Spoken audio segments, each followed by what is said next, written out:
our next speaker, because he brings the real intelligent automation perspective to our supply chain development. And I'm talking about Shibaji Das, who is here with us, not far from me here. I'm in San Antonio, Texas. He's based in Houston, Texas, and Shibaji is the Senior Director for Global Industry Solutions at UIPath, where he leads supply chain management, legal, and contract solutions, bridging business needs to emerging technologies of robotics process automation plus artificial intelligence. Shibaji, what a pleasure, what a gift to have you with us.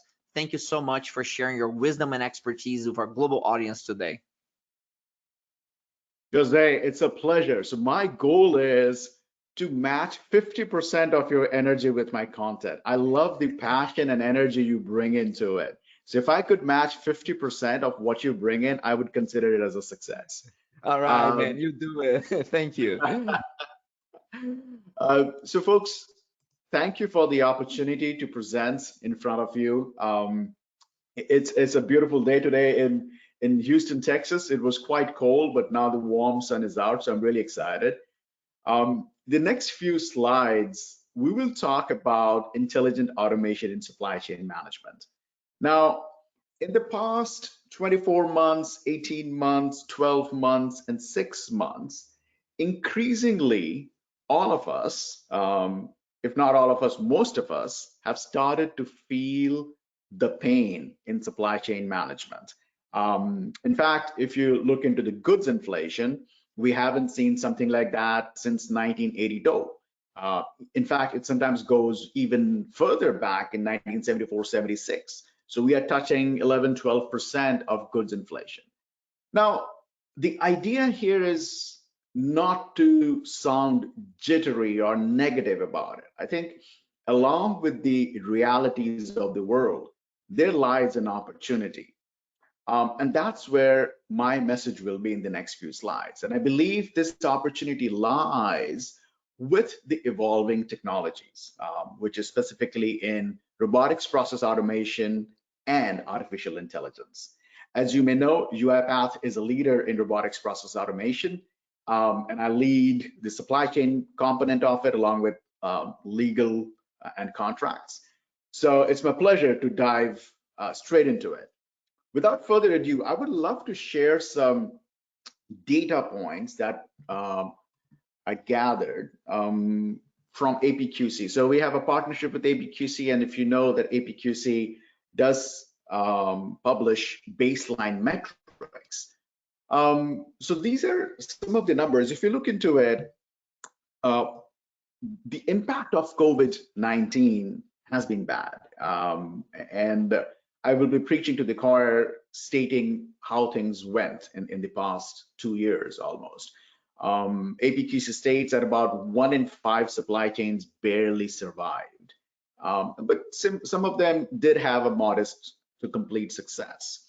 I will not focus too much onto the specifics of it, but to set the stage where we are at and where we can go from here will be my objective.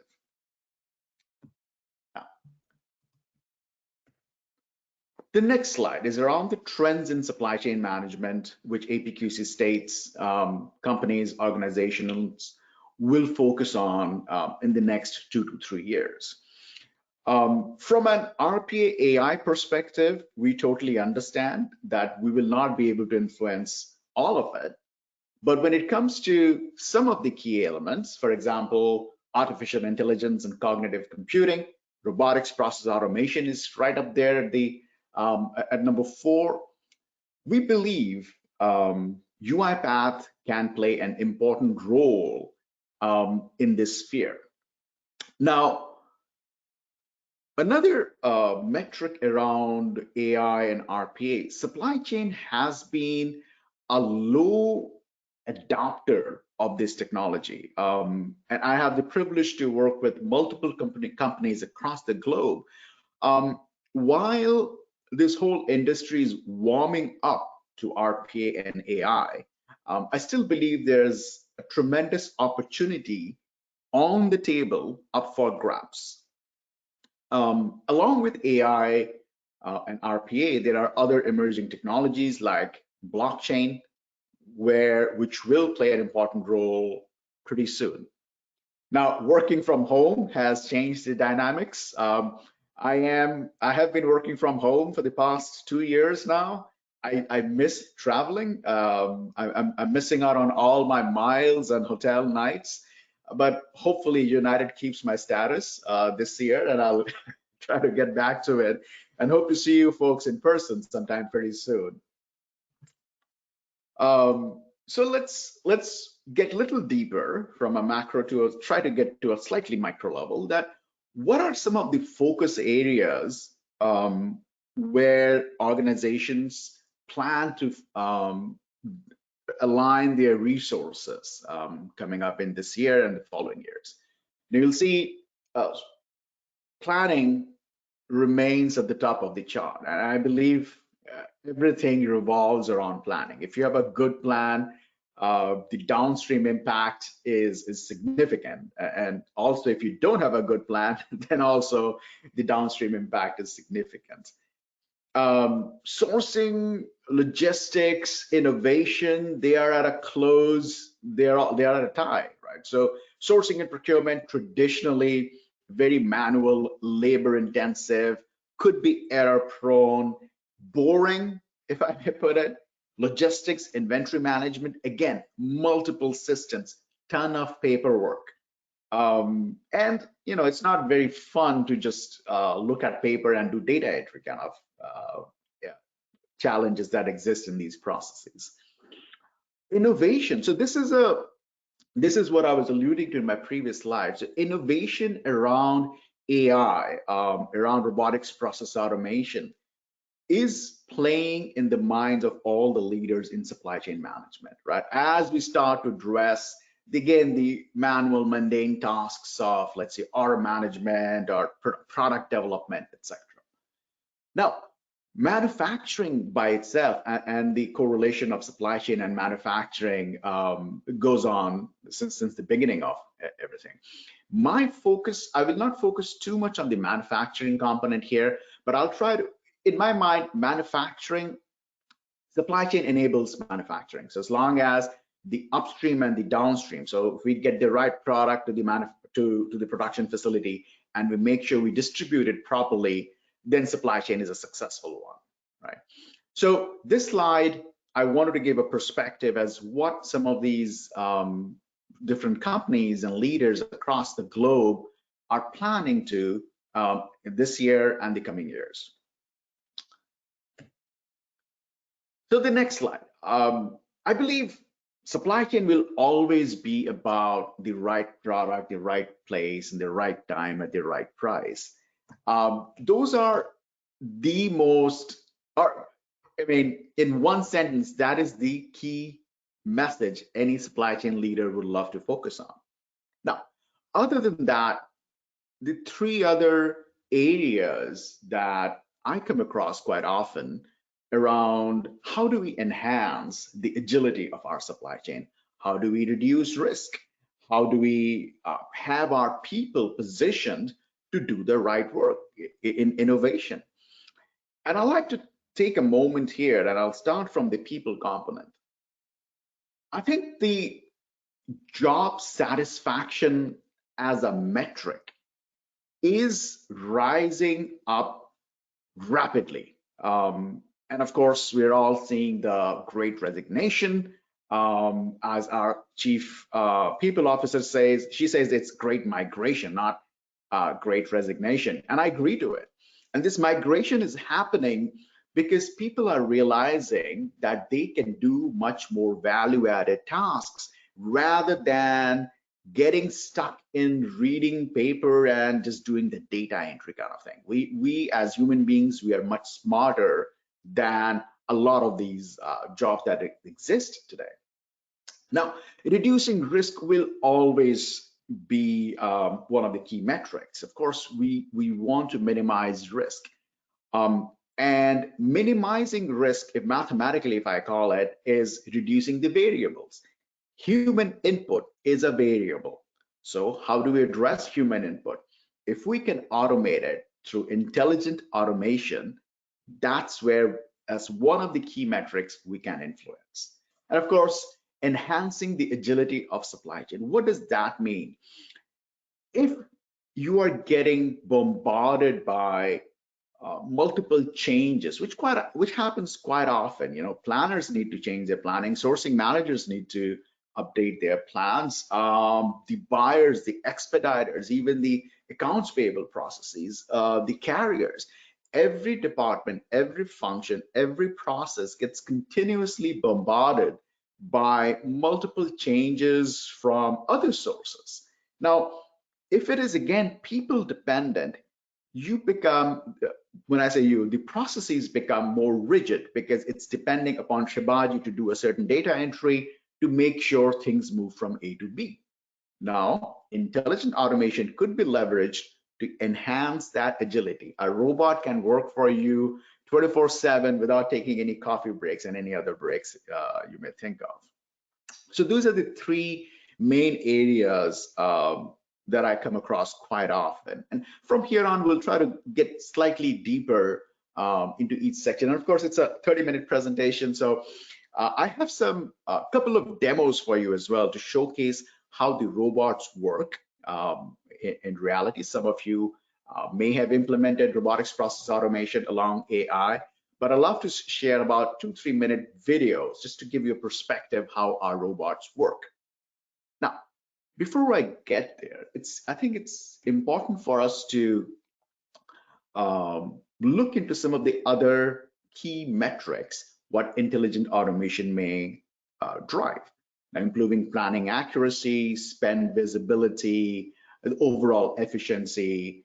When it comes to logistics, how can we improve the warehouse operations efficiency or the shipping efficiency? Last not the least, around improve customer satisfaction. In fact, I should update this slide. It's not only customer satisfaction, it's employee satisfaction, customer satisfaction, even vendor satisfaction plays an important role because there is a shortage of the right vendor to supply the right material that you may need. So you have to be very careful about how you're managing your vendor relationships. So, and if you notice here, accuracy, efficiency, satisfaction, these are some of the key themes which emerge. And again, going back to the intelligent automation theme, robots don't make any mistakes. So hopefully, not hopefully, they will drive higher accuracy, higher efficiency. So what is intelligent automation? I think it's important for us to define intelligent automation. And I sometimes feel the word intelligent is thrown around quite a bit, and we just accept it. Oh, it must be intelligent, it must be super cool. I want to simplify it and hope it makes sense. In my mind, intelligent automation in supply chain means something which is connected, it's predictable, it can work on its own, and it can give you insights about your operations. So when I say it's connected, can our robots connect to multiple systems? Of course it can. Internal, external, legacy systems, ERP systems, anything. If there's a keyboard that's being used or a mouse click, we can connect. But that's the user interface connect. We can also connect at an API level. But we'll get into that later on. Predictive is the application of artificial intelligence. And one of the examples I will show, the videos I will show, in that you will see how our robots, along with AI, could consume the data of materials which have been used and then recommend to a buyer, hey, for part ABC, you need to order this quantity because we think the demand will go up by X percentage within 3 months. This is pretty cool stuff. Autonomous is the robots in action. Autonomous RPA means you command a robot to do certain tasks, it will work on its own, therefore significantly reducing all the keystrokes and mouse clicks. Last not the least is the insight or the insights or the analytics component of it. So you unless you know what's happening in your process, it's very difficult for you to control the process. So if you can measure it, you can manage it. So that's the analytics component of it. That's, I believe, is the overall intelligent supply chain. Now, what makes UiPath platform suitable for intelligent automation? I'd like to take actually focus on this area. So people who are new to RPA or who have been in RPA, one of the most common misconceptions which I see or hear is, okay, RPA, whatever I can click and do, a robot can take in. I believe that's a smaller view of overall UiPath platform. How I would recommend you to look at the UiPath platform is like, if you were to hire somebody today, you would want that person to see what they're doing. You want them to think what they're doing. Then they actually do the work. Then they connect with other people, and then you measure. UiPath platform is exactly this. It's like hiring a very smart individual who can do all this. So when I say C, folks who have been in Lean Six Sigma or process improvement background, they know that to see or understand a process, it could take weeks or even months. But through our process mining, task capture, etc., we can map out your process without being intrusive with your SME. So you're not rubbing elbows with an SME trying to find out, hey, what are you doing there? Can I copy this? Can I take a screenshot? No, our platform can do it for you. Not only that, it can visualize the flow of data. It can tell you where the bottlenecks are, who touched it, how long did they touch it for, what was the reason behind it. So imagine, just imagine the power you get by having that visibility about your processes. We haven't even gone into RPA yet. This is just the first part. Now, once you start visualizing these processes, now give them the power of artificial intelligence. Now the AI comes in and say, okay, by the way, if you have built ML models in some other platform, you can bring them in, or you can build ML models on our AI fabric. Now we're giving mind, or we're giving intelligence to this data or this information that we're capturing. That's the AI component. And ACT is the RPA. So is the robotics process automation, which is you just go ahead and do the manual key in or the mouse clicks. Connect is how can we make ourselves nimble? And one of the key metrics we talked upon previously is supply chain agility. So connect through apps, through bringing in human and robots working together. All that comes under the connect piece. And measure, as I stated earlier, is the analytics component. So we have something called insights, through which you can see how your processes are performing. By the way, let's not confuse insights with orchestrator. Orchestrator focuses only on the performance of the robots, but you want to know how your sourcing process is working, how your planning process is working, how your payables process is working. That comes under measure. The next one, this is my anchor slide when I speak about supply chain. We have divided it into 4 areas: planning, sourcing, logistics, and aftermarket. By design, I did not put manufacturing in it, and I completely understand manufacturing and supply chain go hand in hand. We do have a manufacturing practice, so and that goes much more details into it.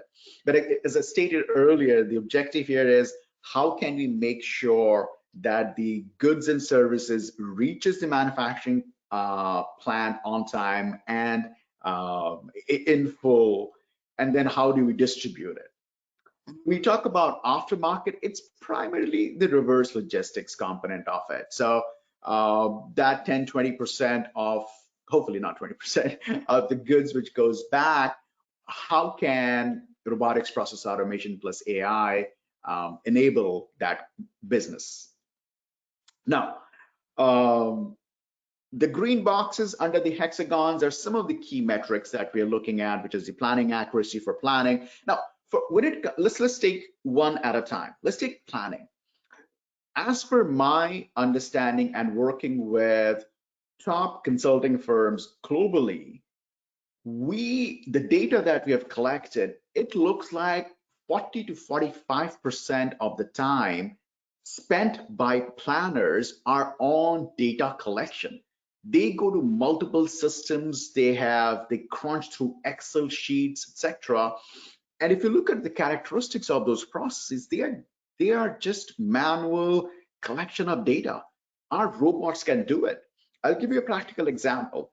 When I am when I'm getting ready to talk to a senior executive of a company and I want to understand their financials for the past 3 years, 5 years, I have a robot on my desktop and I run that robot and I say, company ABC, I think their peer groups is X, Y, and Z. Could you run me a report of the financial comparisons and tell me how it has been doing against its peer group? And while my robot is running, I chill out, grab a coffee, and say hi to my daughter. When I come back, it's ready. It is ready in a 3-page PowerPoint, which I can beautifully present to a CXO. And by the way, that's my choice whether to take a coffee break or not. I could continue to work somewhere else as well. So that's the beauty in planning. In sourcing, it's again the entire PO management, PO management, and in fact, if you bring in AP into it, sometimes AP sits in the finance. Some organizations does sit under supply chain. So the entire procure to pay process, you could have visibility around it, drive efficiency and accuracy. Logistics, as I mentioned, shipment tracking. Now, when it comes to B2C, if you order something on Amazon, it's relatively easy. When something gets picked up, you get a notification, track on UPS or FedEx, you know where it is. From B2B, it gets a little challenging. Folks who have worked in the logistics industry understand that we have the expediters and the buyer assistants, sometimes the buyers tracking hundreds and sometimes thousands of lines of Excel sheet weekly. When I started my career at GE, I was an expediter for GE Power. And my job was to send email notifications out to the suppliers every week. So all that could be automated. And let's not forget the paperwork. All and every kind of paper that comes in, and if you have to read it, our robots have the ability to read it, extract the information, and even enter it to any system, to an ERP system, to an to a SharePoint, sending an email out, all of that.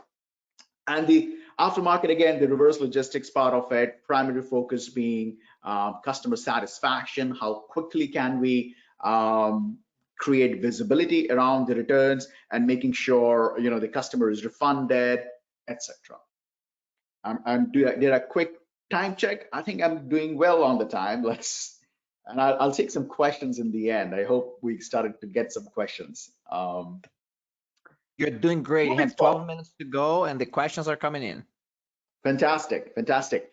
Moving on, I think it's important to look into automation slightly broader. I know my focus area here is only on supply chain, but as I interact with multiple leaders globally, this diagram or this honeycomb, if you notice, the planning is connected to let's say the contracts before the sourcing happens or the logistics happens, and that may be connected to your customer service.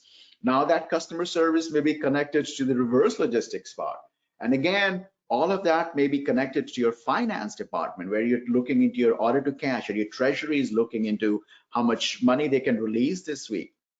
All the recording that record to report process that goes around it, all the analytics that goes behind it. So if you're a leader in supply chain or any other function, my humble recommendation is to look at the linkages amongst these different processes and then start thinking about an enterprise-wide automation. That's the key message here. And of course, don't forget about the IT piece, the cybersecurity, the cloud infrastructure management, application management, etc. So that's the key message here, that look for linkages across functions and processes. I have a video now. I hope this works because we tried it during the demo. So this is an inventory planning and purchasing demo. This should be a 3 minute video. Let's roll.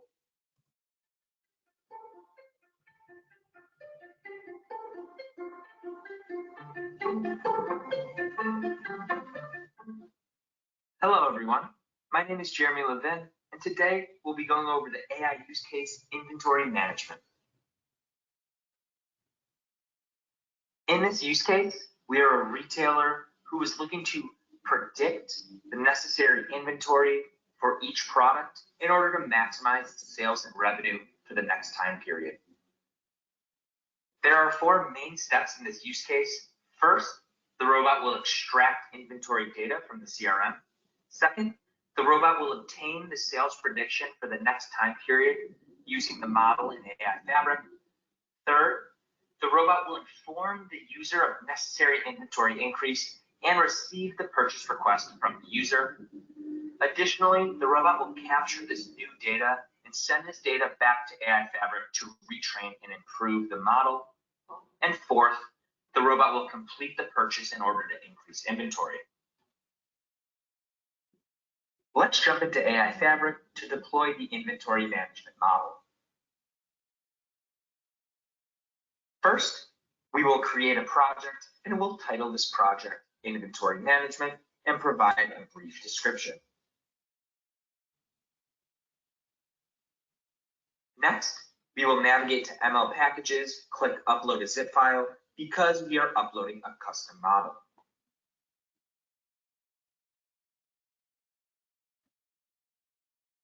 We will provide a package description and an example of the input to the model and output of the model.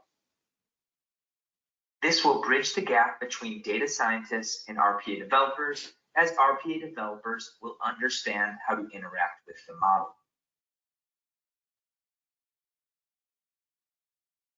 Additionally, we will select Enable Training as this model is retrainable. Now that we have uploaded the zip file containing the model, we need to deploy this model as an ML skill so it is accessible in UiPath Studio.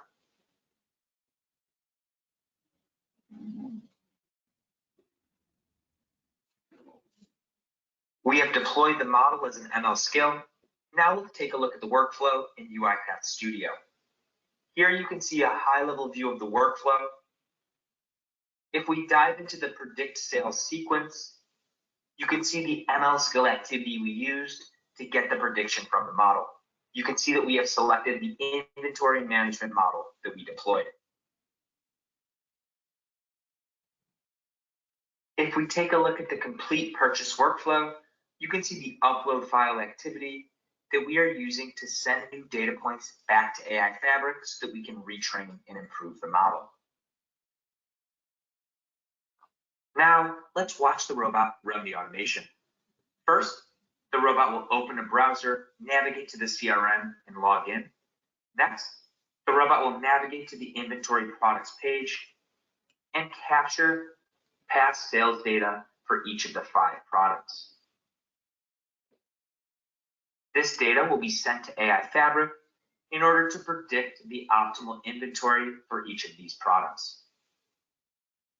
The robot will take these predictions and create a task in Action Center for an employee to review and validate the purchase request. Now we are in Action Center and we can see the task that the robot created. I'm going to assign this to myself and open the task. You can see on the left side, we have the products. In the middle, we have the explanation for the purchase. And on the right, we have the purchase number. For this TV, the explanation is. So I'll take a pause here and explain and finish it because I realized it half past. What this model just did is based on the item, it gave an explanation. Oh, 1 second. Gave an explanation that you need to order additional 10 or 5, whatever the number is, and that purchase number it's not a purchase number, it's a purchase quantity. So the model is predicting what purchase quantity needs to be ordered, and then it's giving that recommendation to the buyer. And if I may forward this, so what happens is as a buyer, you have the ability to change this number, and once you approve it, the robot picks it up, goes into your purchasing system, creates a PR or a PO directly, sends it to multiple suppliers, and it can even follow up with the suppliers, and then your entire ordering process is complete. So if you look into it, the thinking part of it, the actual doing part of it, the sending part of it, even following up part of it is all automated. The only thing now your buyers or even the planners are doing is making a decision. That's what we are designed to do, make intelligent decisions. And that's how I would conclude my presentation for intelligent automation is our team members should be using their mind, their intelligence to run a process and not their fingers to do data entry and collect data from multiple sources. So let's make our workforce intelligent through intelligent automation. Jose? That's fantastic, Shibaji. We have some good questions here. Kimberly is saying that thanks for the fantastic presentation on the how we can make these concepts of intelligent automation a reality for what we do. So thank you for bringing those perspectives.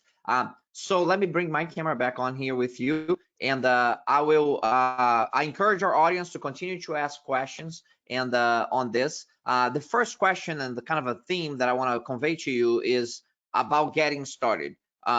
You know, organizations are all different levels of maturity. So for an organization that doesn't have, you know, enterprise architects and a well-developed, you know, center of excellence or things of that kind, and they hear things like, well, start small and scale. It sounds really good, but they don't know what that means. What does it look like when you're starting small and scaling in a way that you find that it's both effective and efficient for a, let's say, smaller to mid-sized organization to start developing these capabilities? Kimberly, that's a fantastic question. And I answered that with my 4 C's. For any kind of transformation, irrespective of if it's a digital transformation or not, there are 4 C's. The first C is about culture, your capability, your capacity, and your control.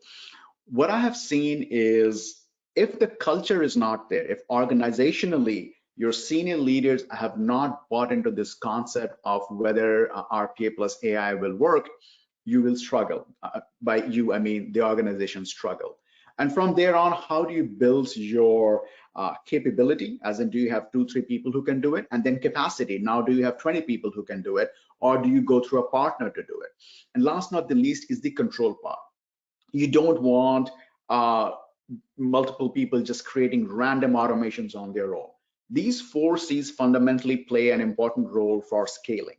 Now, if your answer is very specific that, you know, how do we train our own people? So there are a few avenues. The first avenue is I've seen, by the way, our platform is drag and drop. It's relatively easy to learn, and we offer all the free courses on our website. So that's one way.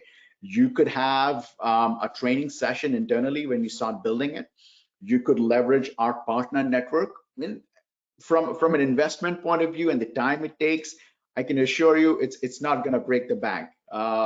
And of course, you could go through UiPath directly, where we can help automate, let's say, your first 5 processes, your first 10 processes, and also train your team members on how to automate and provide the certifications, etc. By the way, all the certifications are free. So those are some options you could look into. Those are great insights. And just so that I make sure that everybody understands how to get to some of these references that you have you're mentioning, Shibaji, is this under UIPath.com? Is that where you go and you can see, you know, the training and things that are available for free, I think, for people who can take this, right? Correct. So UiPath Academy, if you Google UiPath Academy, you should find it, or you could go from UiPath.com as well. Terrific. Terrific. And another question or theme that has emerged here is that about the intelligence of robots, because one of the perception anyway that a lot of our participants have about robotics process automation, the current stage, it's possibly quite useful for processes that are well defined and repeatable, and then maybe there are standardized processes in which we do things. So there is that bit of understanding, but also there is this thing about smart robots and adaptable robots. I mean, how adaptable are robots nowadays to maybe changes in the process, or maybe you're looking at documents, but the documents have different structures. Talk a little bit about the intelligence, the reality of the current level of adaptability and the intelligence that this software robots may have. That's a fantastic question. So I'll give you two words: structured and unstructured. That's fundamentally defines robotics process automation. Now, ideally, you want structured data, structured processes. That makes things easier, right? So if you have a structured way, a template, things come in, you can automate 99% of it. Challenge comes with when it is unstructured. But when the unstructured data comes in, and I'll give you specific examples, let's say an invoice. When invoice processing started through optical character recognition and the AI started coming in, the initial challenges were, oh, we have 5,000 different templates of invoices, so do we have to create 5,000 different templates for RPA? Initially, that was the challenge. But now, through AI, this is the learning model, robots will pick up. So what we ask, if you give us 1,000 invoices, we train our robots to read 1,000 invoices. There's a very high probability the 1,001st invoice you send us, doesn't matter what template it is on, our robot will be able to pick up all the 10, 15 fields you need. That's taming the unstructured data through machine learning. Right now, when it comes to process, our recommendation still is it helps if the processes are structured or standardized. If not 100%, 70%, 80%, that always helps.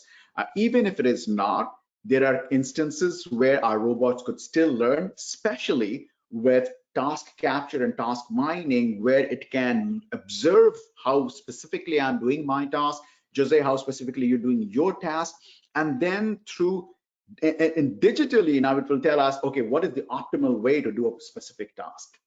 Hope I answered.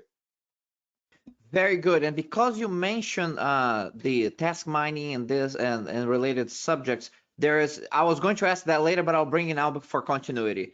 Another question that came up has to do with process mining, at least it was referred to as process mining. So talk a little bit about that, how that works, how process mining and task mining work with RPA. And if you can do it at kind of a more basic level for some of us who don't really are RPA experts, and how does that look like when it's done well? Jose, here's my question. Today, if you, let's say, manage a team of 10, and you want to find out how your process works. Let's say you're a new manager coming in and you have no idea.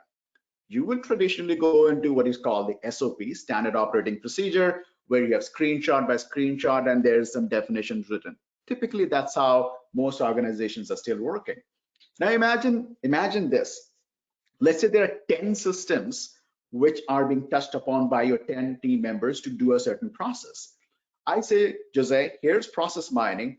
We will tag the flow of information across these 10 different systems. And at the end of 3 weeks, 4 weeks, I will visualize the process for you. Example, purchase requisition to goods receipt. Purchase requisition, who are requesting purchase requisitions? How many, what's the volume? How long is it taking for purchase requisition to get converted into purchase orders? Who is approving those POs? And how many of those POs are getting rejected?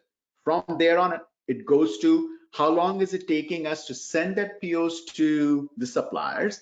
How long is it taking us to do the goods receipt? How many times before the goods receipt there are changes in purchase orders? How long is the wait period?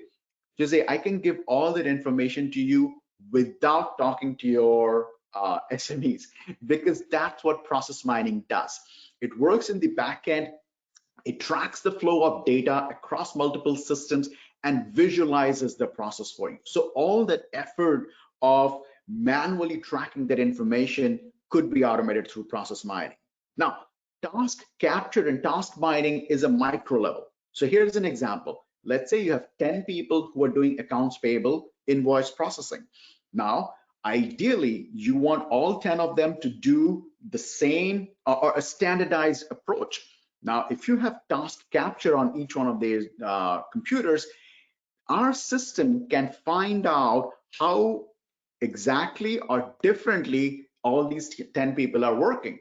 Now, through task mining, what our system can tell you is that, hey, 60% of your process is standardized, 40% is not this. By the way, this ABC guy is completely out of whack. I don't know what he's doing. So you could get that detail.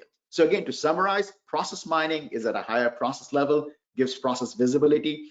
Task capture and task mining is at an individual level, how they're working. And then, if I may add, RPA then will come in after that, and you identify the opportunities where you can automate that process, right? Correct, absolutely. Thank you for finishing my thought. Yes, so once you identify those bottlenecks, you can start automating. It starts giving ideas of automation as well. Thank you, Jose. Perfect, perfect. Karen Kirby says here, great presentation, Shibaji. Thank you. Her question is about industries, where you see the industries that are the leading use cases for adoption of RPA, and a follow-up to that is that where is RPA creating the most value? I mean, if you where do you see the use cases in terms of industries, but also maybe specific use cases that you think are very high in value creation? If it's a broad question around industry, then banking, insurance, life sciences, healthcare, tremendous amount. If it comes to supply chain specific, most manufacturing companies, we are seeing high adoption there. And there's one question which I think I felt is part of it around the value. I think there's a shift when it comes to what value means, the definition of value. Traditionally, value has always been associated with efficiency. Okay, how many dollars can be saved?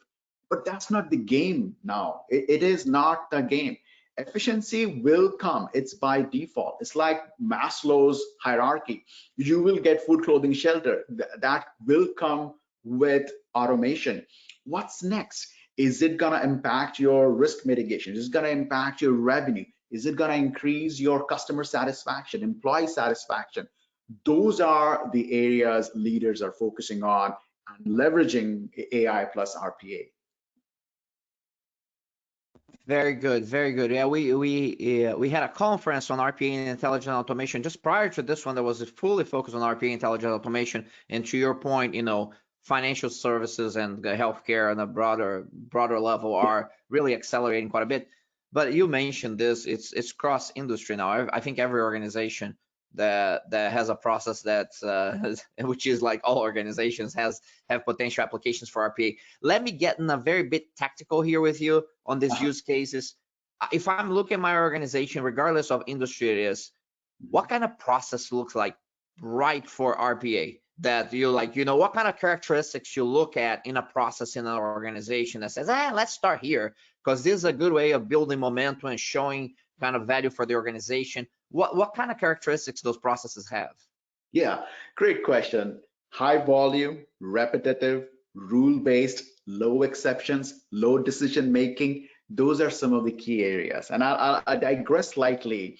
25 years ago, Jose, there was a big movement around, okay, let's centralize, let's create these BPOs where you can outsource and get these processes automated. Sorry, not automated, but worked upon. If you look into those processes which were centralized and put into one location, they have the exact same characteristics what I just mentioned. So what I'm also referring to is that if you were to look for automation, look up for those processes in your organization. Those processes, you could get up to 70–80% of automation. So not only there's obviously much more cost saving, whatever you're getting right now, plus the control component of it, the risk mitigation component of it. So that's how I'd summarize it. Shibaji, I can't believe it's already time. It's been a masterclass on intelligent automation and RPA. I mean, you have such great knowledge on the subject and you communicate it so effectively. Thank you so much. On behalf of our global audience, we want to thank you for sharing your wisdom and expertise with all of us. Thank you very much, Jose. It was a pleasure to host it with you. Thank you, everybody. Thank you. Ladies and gentlemen, that was Shibaji Das, Senior Director of Intelligent Automation, RPA, Industrial Solutions for UIPath, who is transforming organizations to create value for all. And as he mentioned on the 4 C's of great transformations, we're going to be looking at next, supply chain transformations and culture. None of these things happen if you don't have a culture that's aligned with this purpose. So we are going to tackle that subject in the next and final segment. I am going to share with you directly the benchmark of thousands of organizations and a much smaller fraction of those organizations that have achieved great enduring performance. Because achieving excellence is one thing, maintaining that excellence is very different. So maintaining greatness is a challenge, and you can't do that if you do not have an aligned culture. So we're going to talk about the successes, the failures, the good, the bad, and the ugly of supply chain and transformations. So taking a break now, I'll see you back at the top of the hour with supply chain and transformation.